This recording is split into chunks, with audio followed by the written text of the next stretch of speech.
তিনি কি রাজনৈতিকভাবে নাকি ব্যক্তিগত ক্যাপাসিটিতে এই ঘটনা ঘটিয়েছেন?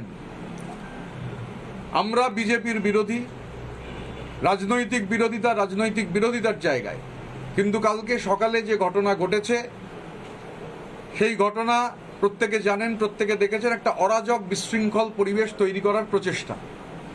আমরা প্রশাসনের দ্বারস্থ হয়েছি, প্রশাসন নিশ্চিতভাবে ব্যবস্থা গ্রহণ করবেন এটা আমরা বিশ্বাস রাখি। স্বাভাবিকভাবে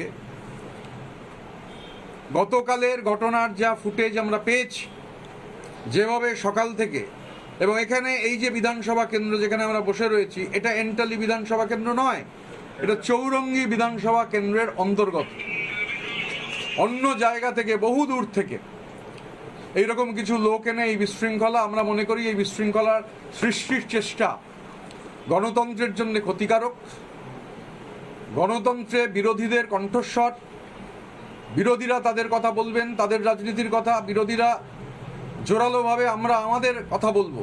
কিন্তু সেখানে যেভাবে কালকে এখানে সকালবেলার এই অরাজক পরিস্থিতির তৈরির চেষ্টা হয়েছে, যিনি বা যারা করেছেন তাদের দায় নিতে হবে।